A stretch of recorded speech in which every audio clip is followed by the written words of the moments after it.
Right, hey there, welcome back. Excuse me. This is actually going to be lecture five. I actually just removed a chapter from unit one, so there's only going to be four chapters.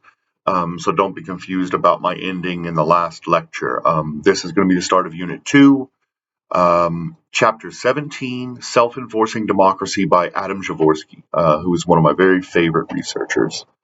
Um, Part one is an introduction, and we'll just sort of talk about the assumptions of his model. So, we're going to be talking about the survival of democracy and the decisions that the poor versus the rich make in whether to make a shift toward dictatorship, okay, or whether the democracy will survive until another election. All right, so the assumptions are number one, that there are conflicting interests in your society, um, and that we're basically pitting the poor against the wealthy. Number two, the authorization to rule comes from elections. Um, Number three, democracy demarcates a winner and a loser in elections, and then who make their decisions based on those electoral outcomes, right? And number four, democracy functions under a system of rules. And I sort of give you your quote here. Under democracy, governments are not moderate because they're constrained by exogenous or constitutional rules, but because they must anticipate sanctions were their actions more extreme. So that's kind of the thesis of this chapter, is that the Constitution or rules of institutions don't actually necessarily hold political winners or losers accountable, right? They don't have to follow those rules. They make a conscious decision whether to follow those rules or not, and whether to shift toward dictatorship or not. Okay. Uh, so part two talks about distribution. And we sort of start with a historical, philosophical approach to whether democracy is compatible with property rights, right? And early theorists were really skeptical of democracy and especially of full suffrage for fear that property rights would not be upheld and that the people would basically rise up and expropriate the land and the wealth. And so we saw concerns of this in like Shays' Rebellion, right, in America. We talked about sort of the British case earlier in Unit 1. And there were a lot of fears on sort of both sides of the political divide, whether you were sort of the classical liberal at the time or whether you were a communist at the time. They both had this fear that if you introduced full suffrage, that of course the poor would use the vote to expropriate all the wealth and redistribute it. And so the wealthy would be killed, or their wealth would just be taken away by the legislative law. And so this included people like James Madison in the Federalist Number 10, James Mackintosh, who was a famous Scottish philosopher, Thomas Macaulay, and then even Karl Marx, who said that democracy and private property rights were simply not compatible. Um, and yet we find that in many of these sort of democratic societies, especially um, the established societies, a lot of them don't necessarily have a heavy welfare state, right? Mexico does not. The United States really does not. England does not. Brazil does not. Um, some of the Mediterranean states like Italy really don't. And so this argument that the poor are going to take over the state and redistribute all the wealth it just doesn't pan out in real fact, right? We no matter how much they sort of spread the suffrage, and that took plenty of time, right? Sweden didn't let women vote until 1979. It wasn't allowed in America until 1919. Um, you know. In other papers, Jaworski actually argued that America was not a democracy until 1965, when the Civil Rights Act was passed and blacks were finally given the right to vote in the South, and the Jim Crow laws were sort of gotten rid of immediately. That was the first time that America became a democracy, um, and yet we don't find this extreme redistribution of wealth when they expand the suffrage, right? It just doesn't pan out in the historical context.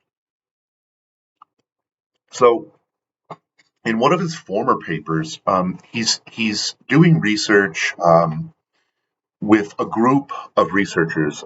It's Jaworski and Lamonge and Shiboob and Alvarez, I think, are their names. And they won a bunch of awards for their research and their database that they constructed. Um, but they find this remarkable pattern in the data when it comes to per capita income and whether a democracy will survive or not. And so, in a democracy that has less than $1,000, right? These very poor democracies, you tend to find them you used to find them in Latin America. They've become much richer in recent times, but in Africa and Asia sometimes, and in some sort of former Soviet states, you find these very poor countries with less than $1,000 in per capita income, and they have a 1 in 12 chance of falling in an annual per year, a 1 in 12 chance. When it comes to nations with a $1,000 to $3,000 per capita income, their chance of falling in a given year to a dictatorship is only 1 in 28. When you move from 3,000 to 6,000, it's 1 in 61 chance of falling, right? They're likely to survive for 61 years. And then once you get over the threshold of $6,055, which is Argentina in 1975, a democracy has never fallen.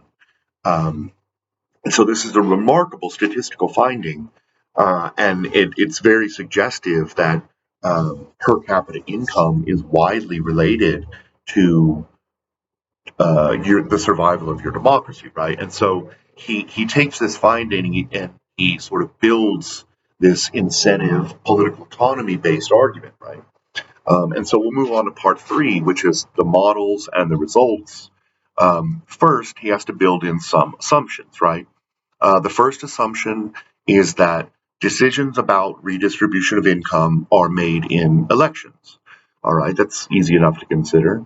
Number two is that two groups basically vie for policymaking power when it comes to income redistribution. The poor want income redistribution, right? And B, the wealthy would prefer no redistribution.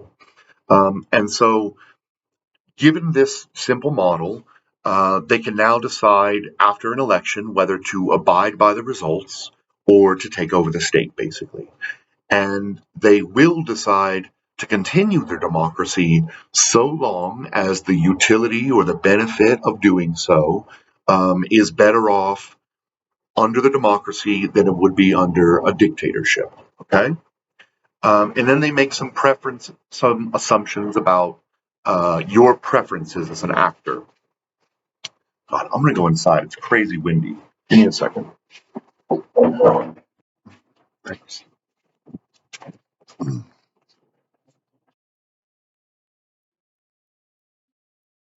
All right. So the first preference they suggest is that the higher your income goes as a society, your per capita income, the lower your utility is, the bigger increases you get, right? So if you have a really high income in your country, you'll get less benefit from increases in income than you would at um, very low per capita income, right? So it's a curve, right? So the as you're very low in your per capita income, it curves up very highly and very fast, and then it plateaus, right? So you have marginal utility. The second is that the cost of changing to a dictatorship is the loss of freedom, and everyone's utility function declines, right?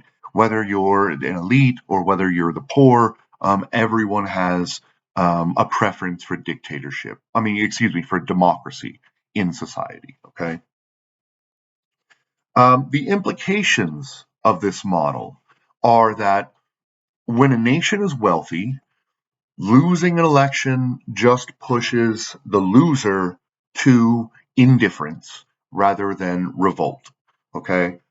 Because the loss of your freedom and the transition to dictatorship would be worse than some um, compromised redistribution of income, okay, whether you're rich or poor. In poor societies, however, control over redistribution is a lot more beneficial because the society is so poor. Um, the utility of taking control of a society is very high, right? So that you can either redistribute income from the wealthy or ensure that the mass of poor people in your society don't steal your income, okay?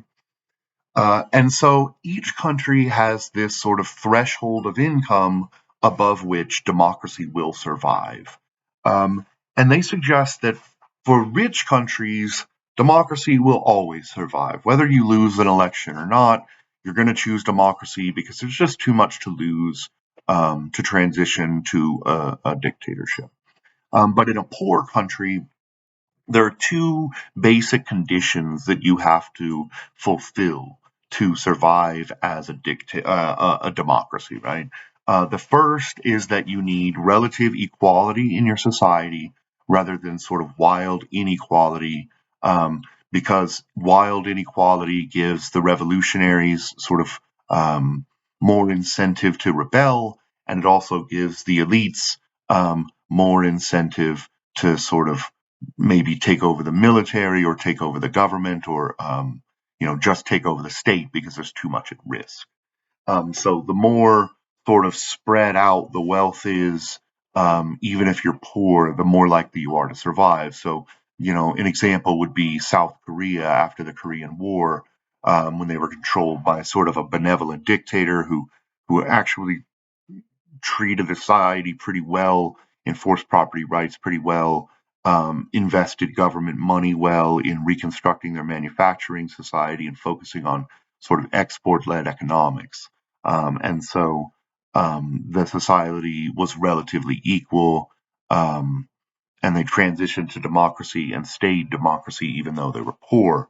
Um, but wildly, if you look at sort of the West African countries right now, which have seen just a spate of military coups or sort of revolutionary coups by um, sort of maybe powerful paramilitary groups. The income is just wildly unequal, with a very few wealthy and the mass majority of the population poor, and so it sort of fits into their model here. Um, so what are the interpretations of these? Oh, I'm sorry. The other one is that the state needs to have control of the military, right? As we've learned, the military is the most likely to take over, um, and so you have to have civilian control over the military, which is very important, and sort of checks and balances to ensure that the military isn't taken over either by the elites or by the people. Um, Okay, so what are the interpretations of these sort of assumptions and what we found out so far? Uh, the first is that in part 4.1, we talk about development and democracy. Um, so we find that shocks to the system even should be sustainable so long as so long as the country is wealthy. And so they give the example of New Zealand. Even though they had a massive drop in their per capita income, they were still wealthy enough to be above the threshold. Um, whereas poor countries can sort of be pushed below the threshold, and that endangers their likelihood of surviving as a democracy. Um, I'll skip 4.2, and then 4.3 we talk about electoral chances and the designs of institution. I think it's a really interesting section because he does a great job as sort of a scientist or researcher by citing his own paper and then saying, I was just completely wrong in my former research. This is a new way to interpret this, and it sort of cancels out what I said before. So his former paper says that whether a democracy survives or not, it depends on the opposition party's likelihood of winning a future election. And if that's impossible, then they'll pivot toward revolution and dictatorship, right? But the new theory says that that's not necessarily right. Even if an opposition party is unlikely to win in the future, they'll still participate because the per capita income is so high that uh, it's very unlikely that they'll transition to an autocratic regime. So even though, Russia isn't really a democracy, it might be a good example. No one's going to actually offer real opposition, but they continue to participate. Mexico's PRI would be a really good example. They controlled the country for like 80 years without any opposition party um, winning an election, and yet, they still um, didn't try to overthrow the government or anything, and they eventually did win elections in the early 2000s, and now they've become a much more sort of back and forth democracy. Japan's LDP might be another really good example. They led the country for 60 years post World War II. They were basically undefeated, unbeatable.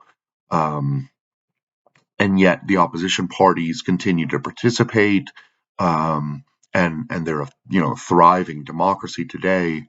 Um, and so these might be some examples of, even though the opposition didn't knew that they didn't have a chance to really take control of the government, there was enough wealth in the society to ensure that they didn't transition um, away from their democratic institutions, even though, you know, arguably all three of those examples aren't full democracies during that time.